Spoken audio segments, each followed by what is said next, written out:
All right, everybody stay calm, nobody panic. That's my job. Yes, we finally have it. You can finally do it. We're gonna play a pirate card game. That's right, pirates in a card game. Nothing could be better. This is the best idea ever. I decided to get my hat out just for this moment. And you know what? I'm just gonna commit to it. I'm gonna wear the hat the whole video.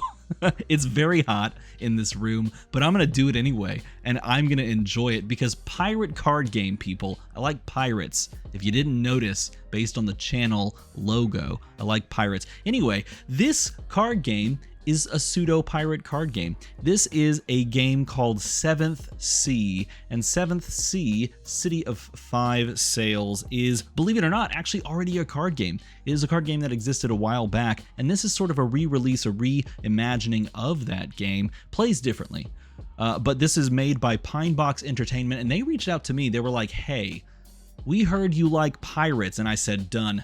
I said, done. Whatever you want, pirates. No, really, that's not what I said. I said, tell me more about this game because pirates are cool, but I care about how it plays, how it looks, how it feels, all that sort of thing. And they said two things to me past the pirate point. They said these two things, and I was intrigued enough from those 2 points to have them send it out to me and take a look at it and share it with you if I thought it was worth our time. And the two things are this. One, it's an asymmetrical card game. There are multiple ways to win the game, and I think that's incredible. I think that's super fun. I think that's amazing. I like games that give you multiple win conditions, that ask you to cover a lot of different bases and try to figure out a way to win in a lot of different strategic choices are involved in that. And two, here's the second thing they said, and this one really got me. It is a story-driven card game. Basically, the way that these characters and decks and tournaments over the course of the game play out, the characters in the game are going to change based on the tournament results. If someone wins, their card may get more powerful. If someone loses, that character may straight up die. A la the old Legend of the Five Rings, but they're committing to this. They've already put out like lore pages on all of the characters. They already have some things in the works for ways that they can change heroes or change characters, their allegiances. You could find a character that, you know, based on a way a tournament comes out, that moves from one faction to another, or that character just dies and so they have to replace that character in a deck, and all of a sudden that character comes back to life and is now over here. Like, that is so incredible. So those two things are what got me. Now let me show you what else kind of hooked me about this game, and it's why I'm making the video, because I don't necessarily make videos about all the card games that I get. I don't know if you knew that. I get a lot of card games. I don't make videos about all of them. But I'm choosing to do this one because of how it plays. So let me give you a quick and dirty rundown. Basically, this is an expandable card game. You don't have to buy packs. You don't have to buy booster boxes. If you don't want that sort of experience, then this is a great game for you. You're basically just going to pick up one of these faction decks, or if you buy their Kickstarter, which, by the way, successfully funded. Kickstarter's already funded, so you can hop in on that as well. If you buy one of their Kickstarter packs, you actually get all of the cards that you need to make decks. And you pick a faction, you play as that faction and as that character, which this is the leader of the faction. This, by the way, favorite aesthetically. I wonder why. Solene is a leader, pirate, scoundrel. I mean, come on. Who doesn't want to be a scoundrel in a game like this? I know I do. The other one that really caught my eye from a gameplay perspective, believe it or not, was Odette.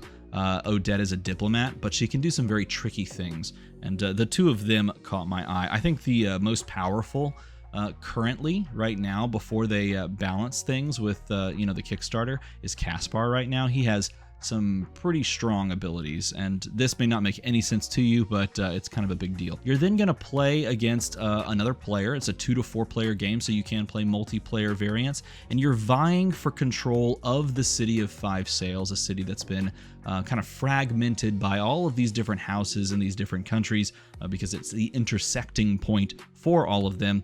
And basically this is a city where all bets are off, everything is kind of crazy, no one has really centralized control over anything, which means you have the opportunity to control it. And you can do this and win the game, of course, in a variety of methods. One, these are locations. All of these locations are places that you can go and try to gain control of. And if you control all 3 locations, you win the game. So if you have control of the docks and control of the forums, God, that art reminds me of Seven Wonders, one of my favorite board games ever. And if you have control of the Grand Bazaar, well, then you just win the game. And that's kind of a cool thing because winning the game is what people like to do. By the way, in multiplayer versions, they do have a couple of other options. Like, for example, Ole's Inn, or I don't know if it's Ole, I don't know. Ole or Ole's Inn. Or if you are playing a 4-player version of the game, then you can play with the Governor's Garden, which is pretty cool. Either way, you can win the game by using your faction and your characters that you're going to be getting and your mercenaries that you can draft and, by playing these experiences out to control these 3 zones. You win the game. That's pretty exciting. You can use your 40-card deck, of which I'm going to take out my favorite just because why not let it fly? You use your 40-card deck to move your characters around, and this is the contents, by the way, of the deck that they are working on. One of the downsides I'll talk about in a little bit was just the ease of picking the game up based on the overall instruction manual. It is a very, very busy instruction manual, so you do have a lot of offloading that you have to do, or onboarding, I should say, that you have to do. But you take this deck and you're going to use this deck. By the way, it's 2 decks technically. You're going to use this deck right here to actually draw from and use cards to play out your turns. And you can see there's different kinds of effects. Like, for example, this is a robbery. It's called a risk, and they do different things. This has a city action, and it's action. It also has some instructions for combat. So you can see down here, there's instructions for combat as well. Night of drinking. This is a really fun, a very thematic, exciting kind of game that plays that's terrifying, by the way. Very back and forth, and you have to really think through your turn and your opponent's turn. Here is your overall leader character, and she's got a main ability that she can take advantage of, but they all have different actions, as you can see, based on their hero powers, if you will. And you use your deck of cards here, which is your faction deck, and you use your approach deck, which is here, made up of a smaller set of cards. Your faction deck is 40 cards. Your approach deck is 10 cards. You can kind of think of these as sort of set effects that you're actually going to select from at the beginning of each day. And over the course of 5 days, you vie for control of the city, or you try to kill your opponent based on their health, which is up here, or you try to gain enough renown in general, which is sort of like a victory point, that you just win outright. So with all of these ways to win the game, you have so much agency as a player to try and go and attack your opponent on different fronts.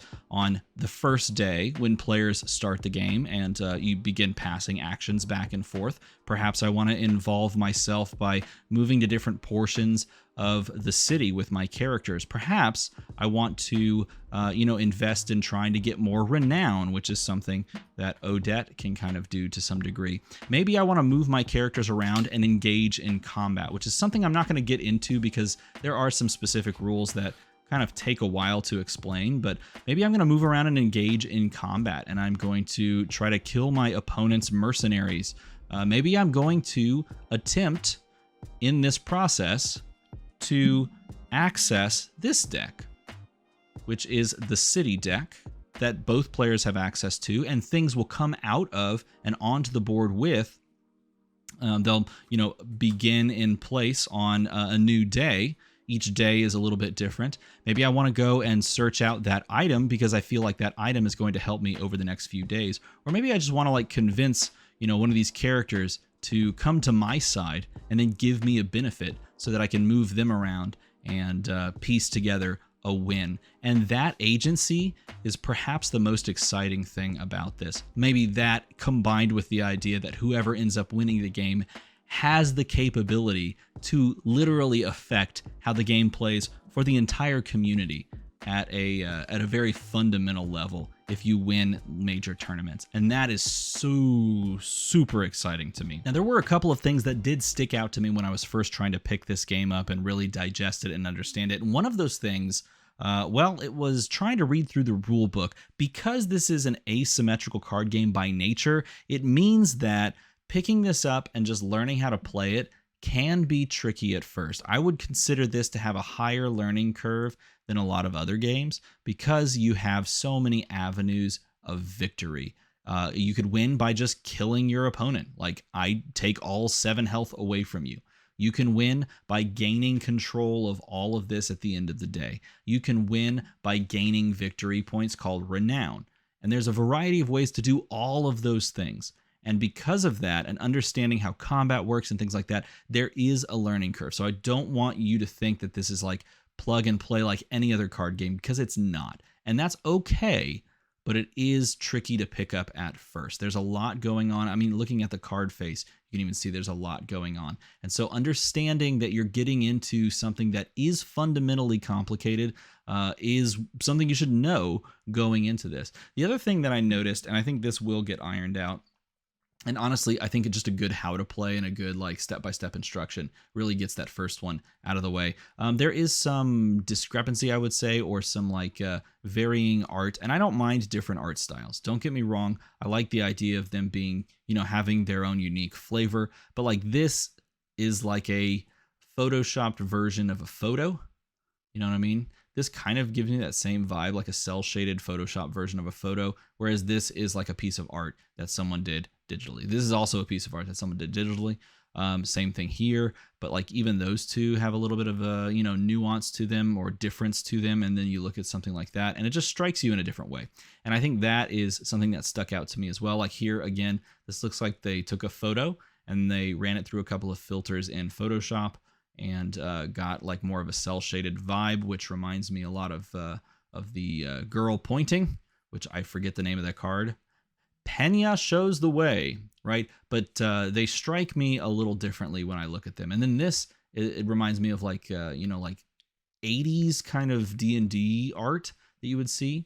Traditional board game art. That's what the Risky Undertaking strikes me as. And then you've got some other kind of styles. I don't mind being like, you know, games embracing different styles, but I will always say having a unified, cohesive look and aesthetic is something that people can latch onto, and finding that look and that aesthetic is important, I think, to me, and just to you know, people in general, consumers in general. Like for me, that is a cool looking cat right there. That's a cool looking cat. This guy, not as crazy about. Not bad, but just doesn't you know, like pull me in. This guy, he looks really cool. Look at the lighting on that guy. So there's this overarching aesthetic thing that I want to see a couple of the cards just go through some tweaks and you know, just figure things out from there. Outside of that, though, I really did enjoy my time, you know, figuring this out, tinkering with it, goldfishing it against myself, and I want to introduce it to my wife, for example, who I think would pick it up. I feel like this is going to be a very fun pick up and play type game, especially if you're looking for something that supplements the idea of playing a trading card game or a collectible card game where you're, you know, putting money into booster boxes, booster packs, that sort of thing. This is literally a pick up and play. Like a lot of the other games that I've covered fairly recently, I think that's a great thing. I think there's a great space for those games to really exist and shine.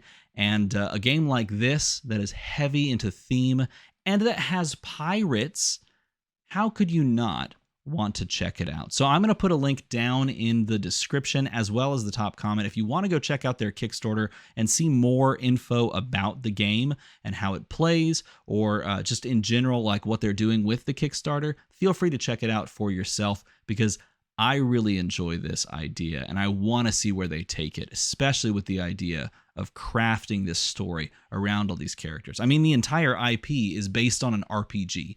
And so if you have played an RPG before, some D&D, if you've gotten into some D&D, lore and connected story is really big, and that is what they're pouring into this. So I'm very excited to see how they end up taking it. If you enjoyed this video, if you like this little spotlight, this little kind of get your feet wet idea about this new card game called 7th Sea, feel free to make a number. Go to another number right up there. And as always, thanks for watching.